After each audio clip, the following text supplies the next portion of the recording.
So sinagot siya ng ating Pangulo, give orders on day of typhoon, that's why you cannot be president.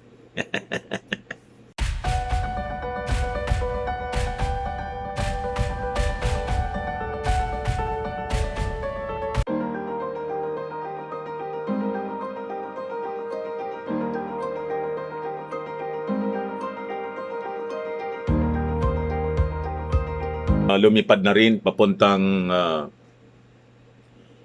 Visayas and Mindanao si presidential aspirant Bongbong Marcos as reported by Manila Bulletin. Sabi po rito, Bongbong Marcos flies to Visayas, Mindanao to extend help to death victims. Abang si Lumi po, nauna siyang lumipad at nasa pag-inspeksyon, may konting tulong din na dala. Si Bongbong Marcos yung dala, mga kababayan, truck na mga bigas, in other relief goods to the victims of Odette, plus cash donations, mga kababayan. Sabi rito, Presidential aspirant Ferdinand Bongbong Marcos, lumipad siya pa Visayas in Mindanao kaninang umaga to extend assistance. Marcos first visited Maasin City in southern Leyte kaninang mga 9:30 in the morning po to turn over 2 million cash and 2.5 million worth of relief goods to the provincial government of southern Leyte. So ito ang maganda, mga kababayan, kasi sa kanyang paglipad, pagbisita, dala-dala na niya. Diba? Kasi sayang namang ng oras. And we have our government agencies assessing the extent ng destruction. Trabaho yun ng mga government agencies. And here comes a private person, pribadong tao, si Bongbong Marcos, mga kababayan, outright na kapag shell out siya ng cash and in-kind donations. He was assisted by House Majority Leader and Leyte 1st District Representative Martin Romualdez, the campaign manager of his running mate and vice presidential aspirant Inday Sara. Kasama pala si Inday. Si Inday nagpadala din ng team pabuhol, mga kababayan, galing sa city government, composed of nurses, doctors, mga social workers, mga kababayan. Lumarga kanina, lula ng Philippine Airlines. Marcos Jr. was joined by Southern Leyte Governor Damian Mercado and Maasin Mayor Nico Mercado. Then at 11 a.m., the presidential aspirant landed in Butuan City in Mindanao to hand over 7 million worth of cash and goods to victims of Odette. Marami yung binigay niya, ni Bongbong Marcos. It's not from, government funds. Galing mismo sa pondo niya, mga kababayan. He was accommodated by Butuan City Mayor Ronnie Vicente Lagnana and Vice Mayor Jose Joboy Aquino II. Sabi niya, we would like to assure our kababayans that help is available. We will work tirelessly until we ensure that all those who need assistance would be given the same, sabi po ni Bongbong Marcos. We also call on local leaders to reach out if they can and coordinate with each other. And it is very important that we focus our relief efforts to areas that mostly need our help. So, importanteng ma-evaluate, mga kababayan nila, na maayos yung mga lugar na badly hit. Marcos and Duterte Carpio camps jointly called Unity Alliance with will also visit Bohol and Cebu provinces. Ngayon, nandun na siguro ngayon. DERCAM said the two provinces were also hardly hit by Typhoon Odette. We have survived worse typhoons, including Super Typhoon Yolanda, before, and we are currently enduring the pandemic. So I am confident that if we continue to work hand in hand, we will get through this challenge. Sabi naman po ni Congressman Martin Romualdez. So yan po mga kababayan, ang mga balita dito. And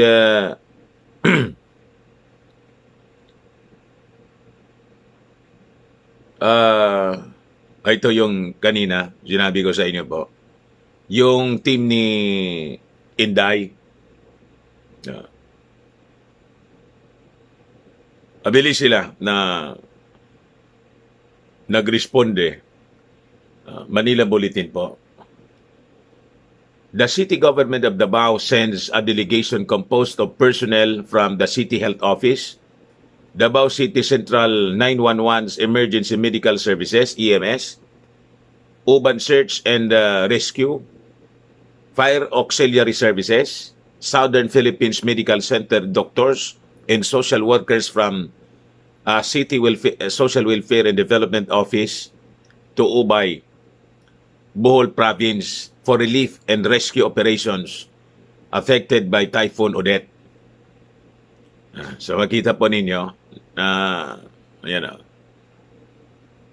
kasakay sila, marami sila mga kababayan, at may dala na rin na mga relief yung makayang maikarga sa eroplano po. Ayan. So nakakatuwa na makita mga kababayan ang ating mga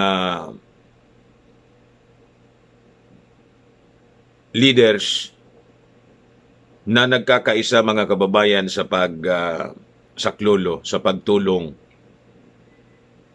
And ito pa, gusto kong ipaabot sa inyo. Dali. Ito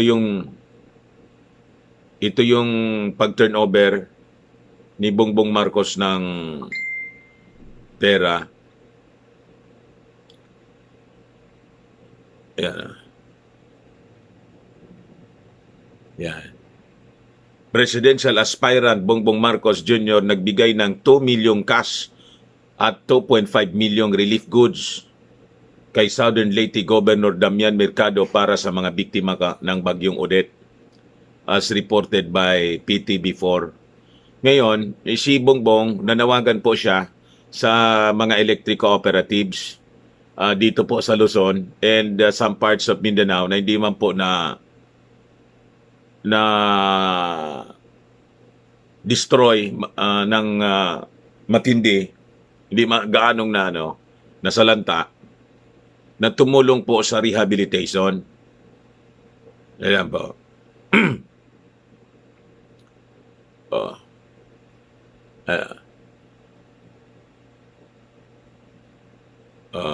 Sabi rito, Bongbong appeals to electric cooperatives to send help to areas affected by Odette in the immediate restoration of the power supply. Kasi hirap na hirap yung mga tao doon. Siyempre, lahat ng aros, linya ng kuryente, dumapa po. So, matatagalan kung hindi magtulong-tulong yung mga tao. Especially itong restoration po ng electric power supply. In the spirit of unity, sabi po niya, I appeal to all co-ops who were not affected by the onslaught of the typhoon to help in restoring electric power in the areas badly hit by the calamity so we can all have a brighter Christmas. O nga naman po, magpapasko pa naman. According to him, linemen and materials must be sent to the affected areas. He expressed a belief that in times of difficulty, mga kababayan, the Filipino spirit of bayanihan naturally comes out. Totoo po yun. We have been to a lot of challenges as a nation in the past. In each time, our spirit of pagkakaisa and bayanihan keep us together. We will persevere and we will get through this stronger and more unified.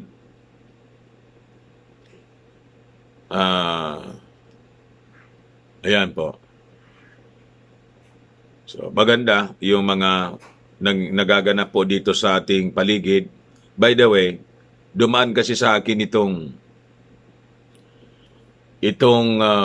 actually kahapon pa to. Ano ngayon? Kahapon pa to yata sinabi ng ating Pangulo.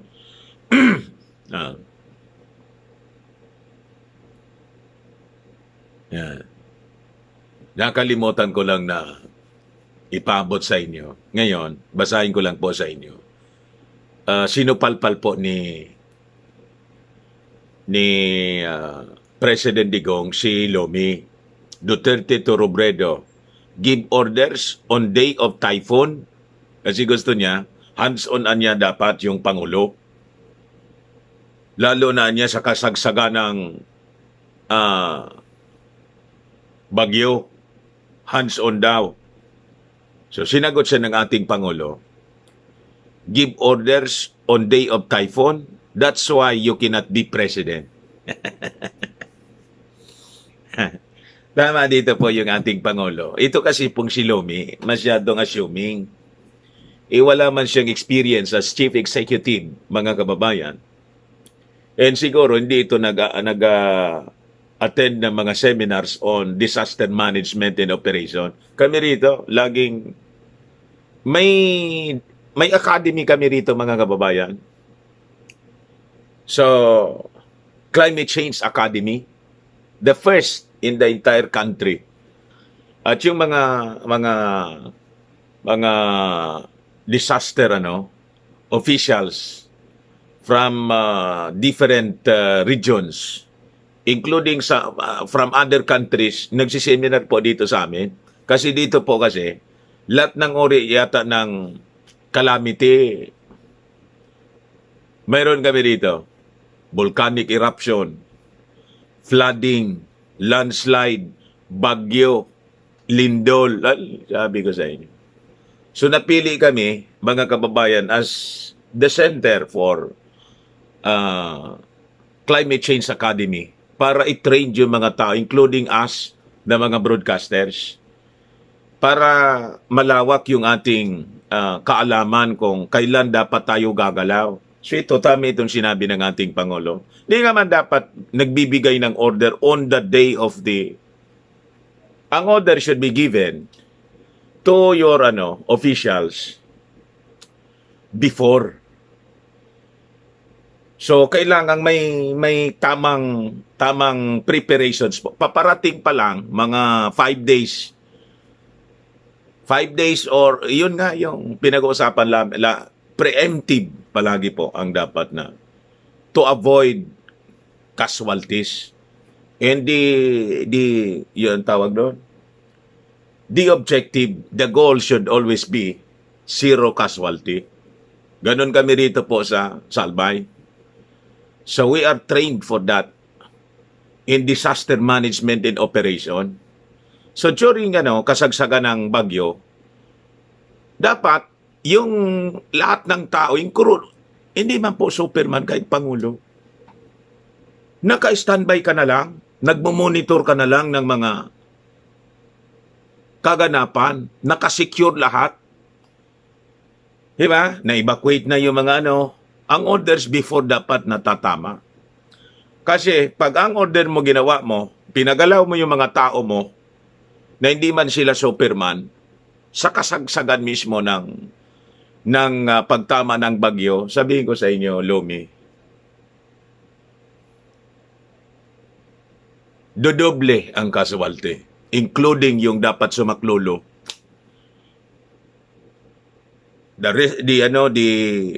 The military, the police, the navy. Yun ang mangyayari niyan. You just imagine, yung order ka, inuutosan mo, ito, I-rescue mo anya. Ay, i-rescue mo yon. Kasama yung rescuer sa namatay. You see? So, ang order should be given before a typhoon hit, no? The area. Evacuate lahat. Yung mga nasa peligrosong mga lugar, mababang lugar, binabaha, yung mga nasa gilid ng mga bangin, yung mga nasa gilid ng mga bundok, lahat yan dito sa amin, inaalis yan lahat. Force evacuation. Typhoon signal number 2 pa lang, mga kababayan dito sa amin, ini-evacuate na. It is because of our experience riming, ang daming namatay, more than 1,000. At napakarami po yung missing hanggang ngayon di makuha. So yun ang protocol. Lumi, iwan ko kung bakit hindi mo ito alam. Taga Bicol ka naman. Sa bagay, dito to sa Albay. Sa Kwan, hindi man ito masyadong. Siyempre, may iba man yung gobernador doon. This was the initiative of our former governor, now Congressman Joey Sarte Salceda. Preemptive evacuation. You see? Then, automatic yon. Once na lumampas yung bagyo at kumalma yung hangin, and based sa advice ng Pag-asa, and disaster officials, the OCD and yung NDRRMC, lahat yan na naka-standby, giving updates 24 hours, every 30 minutes may update yon sa media. May media briefing in actual tracking. Pag kumalma na po, doon, automatic wala na yung tulugan. Automatic po yung clearing operations, inspections ng mga lugar kung saan dapat puntahan para yung mga nakahambalang agad-agad mawala. Ganon po yan, Lomi. Naman dito yung ating Pangulo. Hindi ka pwede na maging Pangulo pag ganon ang alam mo. Ilalagay mo sa peligro yung buhay mismo ng mga sundalo, ng mga pulis, ng mga Navy personnel, ng Coast Guard, in all the the rescue teams, the ambulance, etc., ilalagay mo sa peligro. Yan kasi. Huwag masyadong assuming.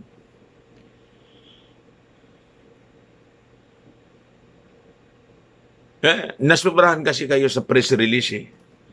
Masabi na sumaklolo kayo, okay naman yung sumaklolo, kaya lang, huwag masyadong assuming yung mga as if you are now the sitting president. Diba? Ayan tuloy, oh.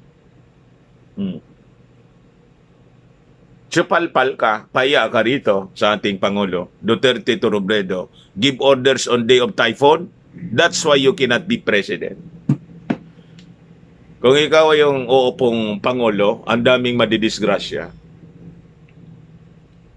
Imagine, utusan mo yung mga tao mo. General, may kuwan kasi dito, may tawag sa akin, punta ka doon sa may kailangang i-rescue doon. Ayun, di na yun makakabalik. Pag sinunod yun ng order, di na yun makabalik. You just imagine, halimbawa, nasa island, paano ka mag-cross doon? The order should be given before the typhoon arrives.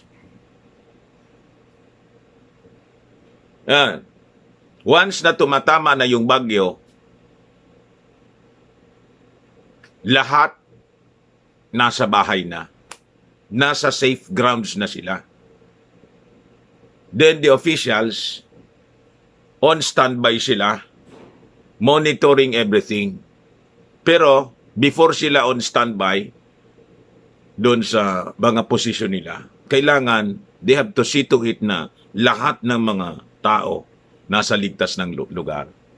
Nasa evacuation center na, on higher grounds, yung mga maliliit na bahay, yung mga tao doon linagay sa